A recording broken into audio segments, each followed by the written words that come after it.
2018 सालापासून आम्ही ब्रँड कोल्हापूरच्या ब्रँड खाली किंवा एका व्यासपीठाखाली कोल्हापुरातले जे विविध क्षेत्रातले मान्यवर आहेत ज्यांनी राष्ट्रीय आणि आंतरराष्ट्रीय पातळीवर कामगिरी केलेली आहे त्यांचा आम्ही सत्कार करतो आणि हा सत्काराचा पाहुणा सुद्धा हा कोल्हापुरातलाच असतो। म्हणजे भूषण गगराणी साहेब होते, ज्ञानेश्वर मुळेजी होते, विकास खारगे होते, हेमंत निंबाळकरजी होते, सुनील निमयजी पाहुणे होते।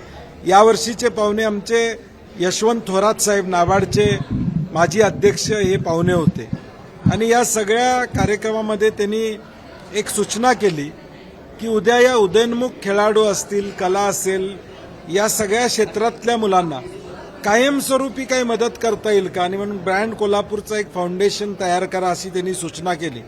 फक्त त्यांनी सूचना केली नाही तर पहिलं पाऊल टाकून 1 लाख रुपये स्वतःकडून देण्याची भूमिका घेतली आणि मग अनेक लोकांनी याला निधी देण्याचं काम केलं। आता ही सर्व कमिटी जी ब्रँड कोल्हापूरचे ते एकत्र बसतील आणि हा उपक्रम कोल्हापुरातल्या खेळाडूंसाठी असेल किंवा विविध क्षेत्रातल्या कलाकारांना मदत करण्याच्या दृष्टीनं एक पाऊल पडेल असं मला वाटतं।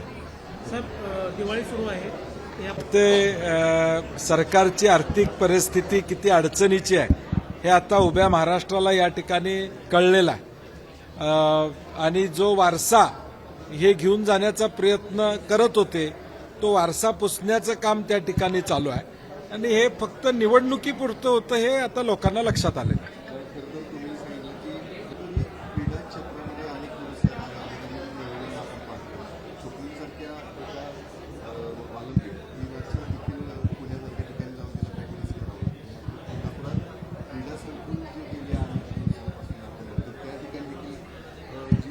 काही अपग्रेडेशन गरजेचं आहे परंतु पूर्वी विभागीय क्रीडा संकुलमध्ये रायफलची रेंज, शूटिंग रेंज चांगली झालेली आहे आणि आता तिथं अनेक मुलं मुली ट्रेनिंग त्या ठिकाणी घेत आहेत। फुटबॉलच्या बाबतीत ट्रेनिंग मिळते।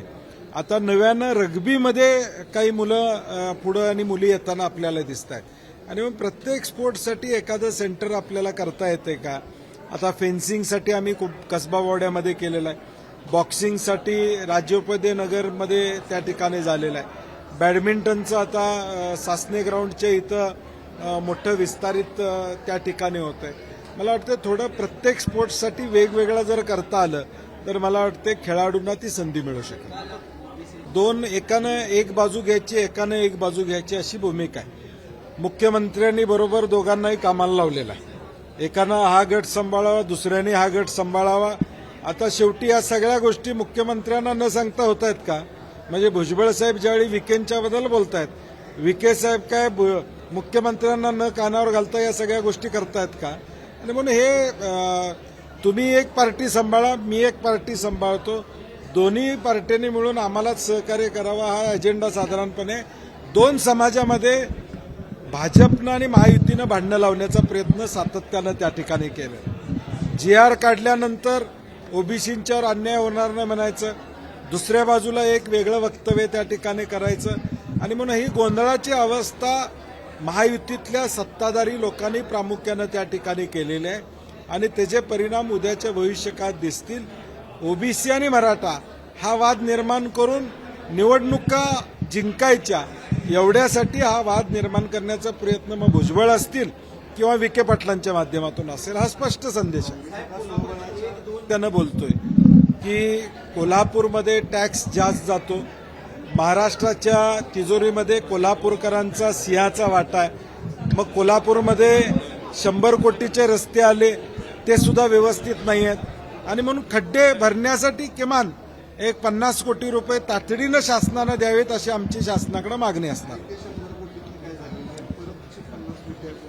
नाही, मला वाटते 50 कोटी मुख्यमंत्र्यांनी द्यावेत आणि त्यांचा एक माणूस पाठवावा खड्डे भरलेत का नाही बघायला, कारण की इथं काय होते आता सगळ्या कोल्हापूरला माहित आहे।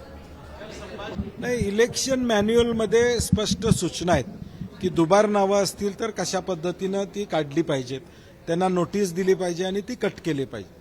आता शासन काय करते, दर 15 दिवसाला नवीन काय केंद्रीय निवडणूक आयोग वेगळं बोलतोय, केंद्रीय निवडणूक आयोगाचं मॅन्युअल वेगळं सांगतोय आणि राज्याचं निवडणूक आयोग वेगळं सांगतोय। एकूणच संभ्रम अवस्था निर्माण ठेवायची।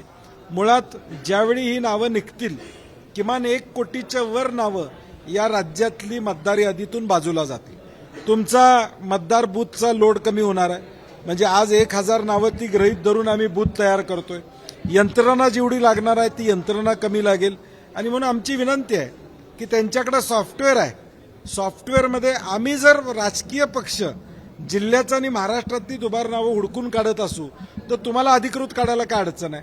आम्ही जर राजकीय पक्ष यंत्रणा ती लावतोय आणि आम्ही दाखवतोय. आता एखादा पडलेला उमेदवार निवडून आलेला उमेदवार जर सांगतो की माझ्या मतदारसंघात ही 10,000 नावं आहेत, मग तो कुठून काढतो.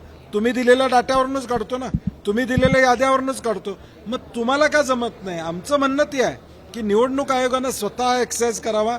निवडणूक आयोगानं ठरवलं तर 48 तासात ही दुबार नावं या राज्यातली कमी होऊ शकतात. एबीपी माझा, उघडा डोळे बघा नीट.